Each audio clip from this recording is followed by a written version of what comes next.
Mesdames et messieurs, bonjour. Je suis Vincent Lebondo Lemali.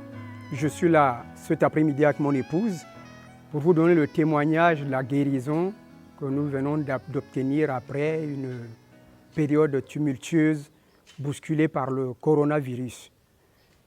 Nous avons donc été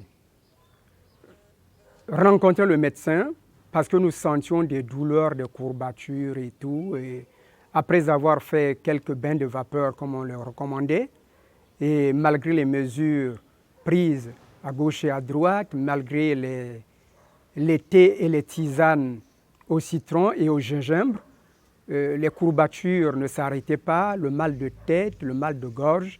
Nous avons pris la résolution de rencontrer un médecin qui nous a fait faire des scanners. Au sortir de cette salle, le médecin a identifié que nous étions fortement atteints. Mon épouse était atteinte, les poumons étaient atteints à 30% et moi-même à 50%. Et donc, nous avons été hospitalisés à la maison. Et là, nous avons été mis sous perfusion pendant une semaine.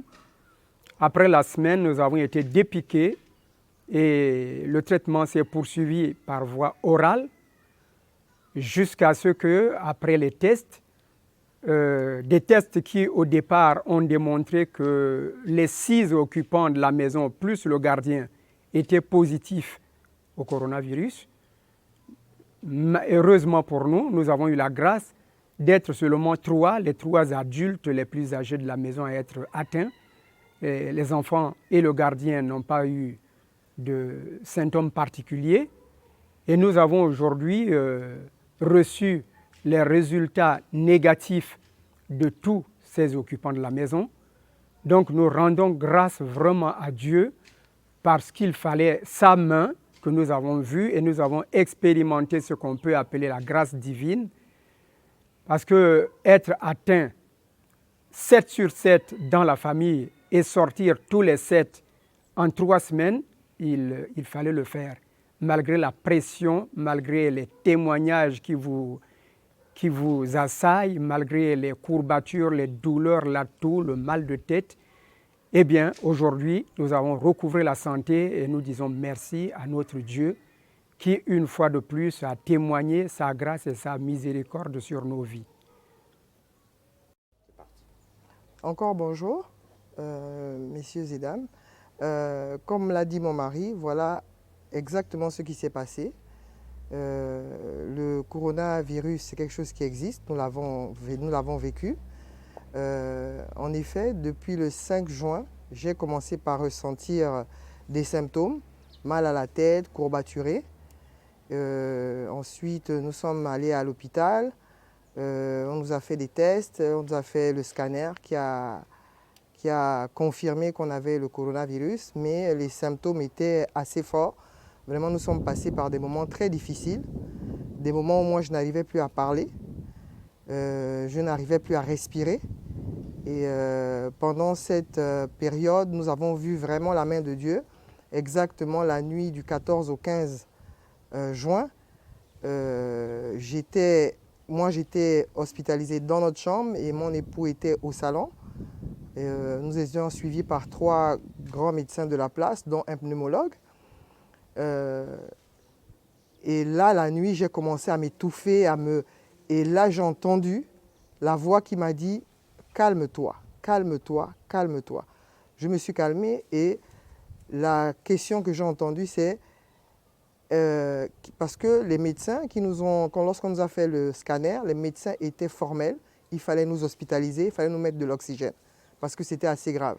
30% chez moi, 50% chez mon époux. Donc là, j'ai entendu la voix qui me demandait « Qui a fabriqué l'oxygène qu'on va vous mettre là-bas ?» Et j'ai répondu « Ce sont les hommes. » Et qui a fabriqué l'air que vous respirez tous les jours? J'ai dit « C'est Dieu. » Et là, à ce moment, le médecin m'avait appris à rester presque assise au lieu de rester couchée, parce que quand j'avais les crises, ça me faisait paniquer. Donc en restant un peu assise, je me suis assoupie. Et là, j'ai vu quelqu'un qui s'est mis sur moi, bouche à bouche, et qui a soufflé, qui a soufflé chez mon mari, qui a soufflé chez ma maman, parce que parmi les personnes malades atteintes, il y avait aussi ma maman il y avait ma maman de 74 ans qui en est sortie vraiment indemne, c'est par la grâce de Dieu. Donc j'ai vu comment il a soufflé et on a aussi un ami, un apôtre qui était là, un Parisien qui était à Libreville, qui mange avec nous et qui a attrapé aussi la maladie par notre canal. Donc lui aussi pareil, j'ai vu comment cette personne était bouche à bouche avec lui, lui soufflait l'oxygène. Et après, je me suis réveillé, je me suis encore assoupi et là j'ai vu Élie sur le fils de la veuve de Sarepta. Et quand je me suis réveillé, je me suis dit waouh, Seigneur, vraiment merci, merci pour ce que tu fais pour nous. Et le lendemain, le pneumologue est venu avec tous ses appareils parce que moi j'avais vraiment du mal à respirer. Il nous a mis l'appareil sur le doigt pour voir si on avait vraiment besoin d'oxygène. Et là, il paraît qu'on était à 97% pour moi, 97% pour mon époux, 98% pour ma maman, alors que le taux normal, c'est 100%. Donc le médecin va nous dire, mais vous n'avez plus besoin d'oxygène. Et là, je vais lui répondre, c'est normal, Dieu nous a mis l'oxygène hier soir. Donc voilà un peu le témoignage que nous voulions faire et expliquer aux gens de ne pas paniquer parce que nous nous sommes rendus compte qu'il y avait beaucoup, la peur aussi jouait. La peur joue parce qu'on entend des gens autour de nous qui meurent de cette maladie.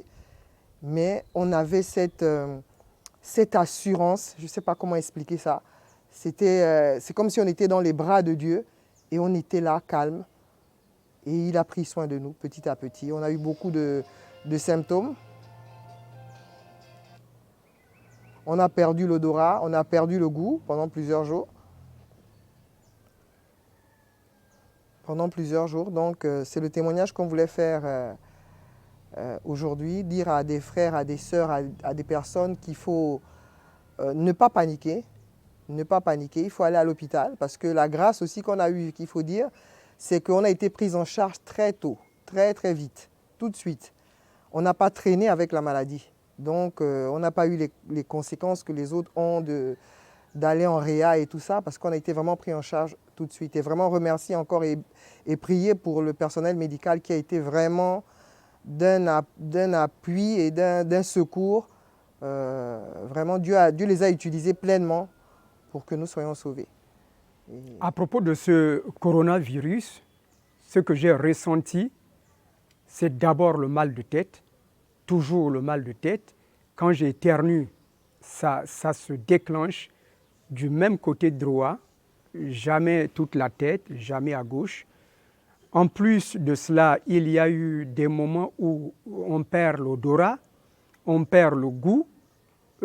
On peut vous servir le meilleur plat que vous aimez. Dès que vous avalez 2 morceaux, vous n'en voulez plus. Mais heureusement que dans l'encadrement que nous avons eu avec les médecins, ils nous ont conseillé de nous mettre aux fruits, beaucoup de fruits, de boire beaucoup d'eau et de pouvoir bouger, de pouvoir faire des exercices tant qu'on pouvait, de ne pas nous laisser abattre. Donc vraiment avec cet encadrement jour et nuit, parce qu'il nous arrivait même de les déranger au-delà de minuit au téléphone. Et il y a des jours où ils restaient avec nous jusqu'à 20h, 21h, 22h. Et vraiment, on a senti qu'on était pris en charge au niveau médical. Et même dans tous ces moments, nous avions cette assurance à donner l'impression d'être dans les mains vraiment de notre Dieu. Nous ne paniquions pas. Nous avons l'assurance qu'on traversait une vallée difficile, mais le Seigneur a toujours été là, de jour et de nuit.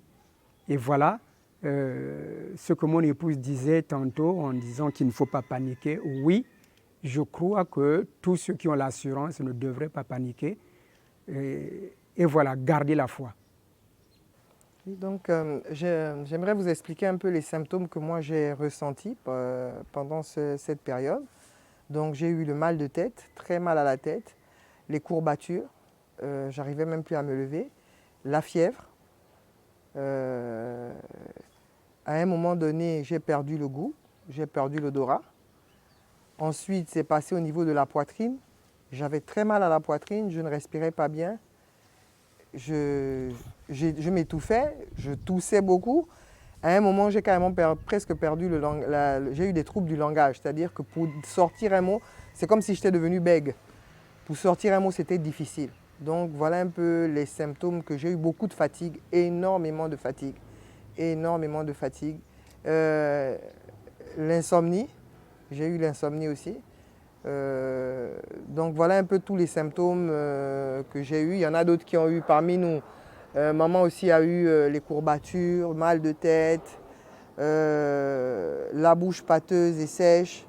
Il y en a qui ont eu même des problèmes sur la peau, qui ont eu des éruptions sur la peau. Donc il y a vraiment tout genre de symptômes par rapport à notre organisme, par rapport à la façon dont le corps réagit en fait. Donc voilà un peu les symptômes que nous avons eus. Nous avons eu la grâce que les enfants étaient asymptomatiques, le gardien était asymptomatique. Donc eux, ils n'ont pas fait la maladie, mais nous trois qui avons fait la maladie, voilà principalement les symptômes que nous avons eus. Donc je voulais rajouter pour dire que au début de cette pandémie, quand la pandémie a commencé, avec mon époux et les enfants, on est vraiment rentré dans la prière. Les programmes qui étaient faits par le pasteur Ivan Castanou, Papa Karambiri, le pasteur Sanogo, nous sommes rentrés dans ces programmes-là pour prier contre cette maladie, prier pour le personnel médical. On a vraiment fait le jeûne qu'il fallait faire pendant une semaine, on l'a fait. Au niveau de la maison, on a pris toutes les mesures. Au niveau de mon travail, moi particulièrement au niveau de mon travail, toutes les mesures ont été prises. On a mis un lave-mains à l'entrée, on a mis du gel, on a même distribué, parce que nous avons une fondation, nous avons distribué près de 4000 masques gratuitement, parce que vraiment on faisait partie des gens qui se battaient pour que les gens ne soient pas malades. Mais malgré ça, nous avons été malades. Donc nous rendons gloire à Dieu, parce que tout ce que Dieu fait est bon. Mais ce que nous voulons ajouter, c'est qu'on était dans une situation telle qu'il n'y aurait pas eu la main de Dieu, nous ne serions pas là.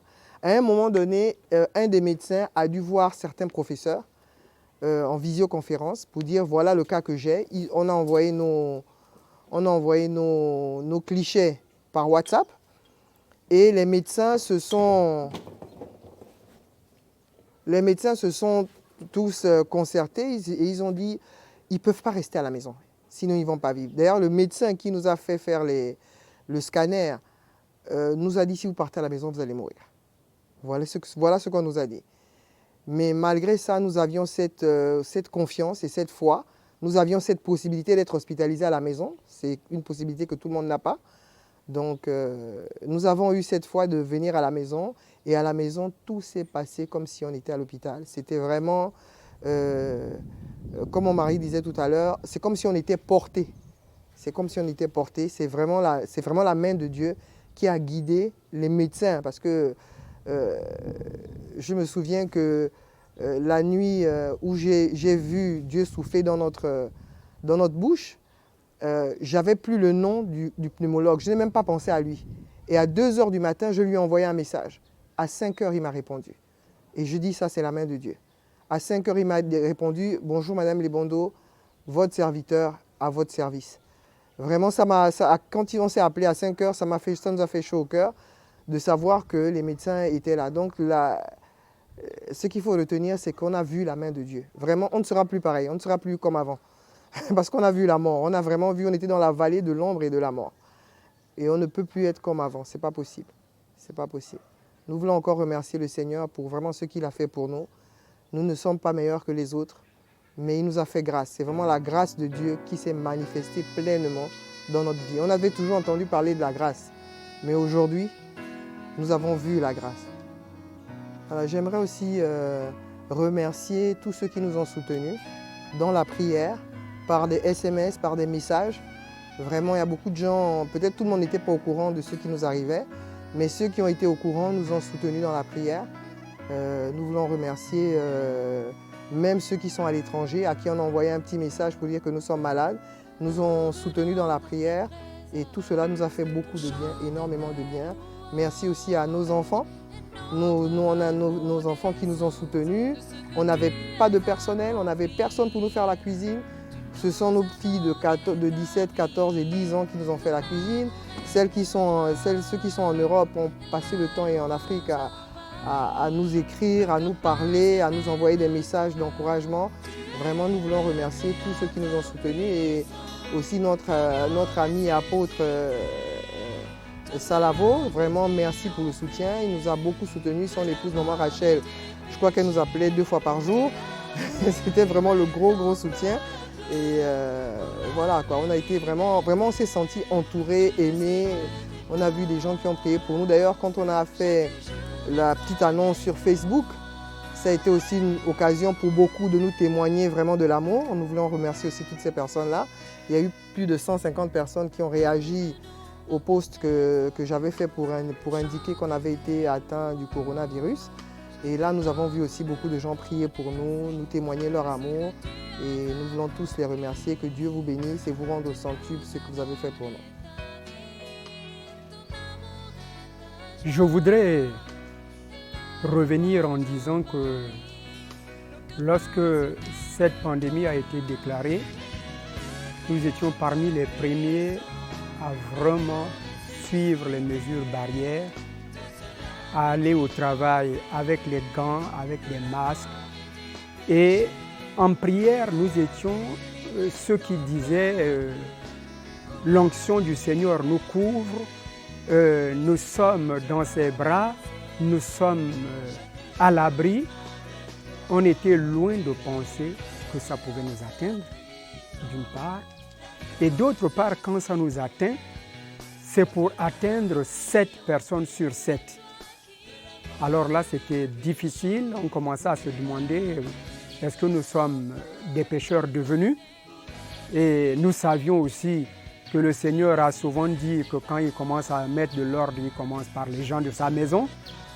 Mais on s'est rendu compte du début à la fin de ces moments que nous étions portés, nous étions soutenus, et particulièrement quand mon épouse a mis sur les réseaux sociaux le message disant que nous étions donc dans cette épreuve, nous avons vu la manifestation et le soutien des frères de l'intérieur et de l'extérieur du pays qui nous ont réellement portés, encouragés en envoyant des messages jour et nuit. Et vraiment, nous voulons encourager ceux qui sont en ce moment touchés par ce coronavirus pour leur dire que ce n'est pas une fatalité. C'est entré dans notre maison, nous étions 7 atteints, c'est passé, nous sommes 7 debout grâce à notre Dieu, grâce vraiment à ce soutien, à tout ce qui a été fait de toutes parts. Nous voulons remercier encore une fois tous ceux qui, de près ou de loin, nous ont portés durant ces moments. Et enfin, je veux remercier particulièrement ce Dieu qui a fait alliance avec nous et qui ne nous a jamais abandonnés.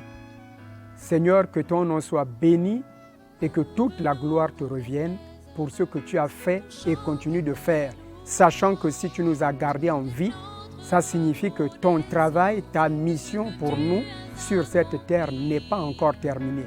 Nous nous mettons à ta disposition. Que ta volonté soit faite. Au nom de Jésus. Amen.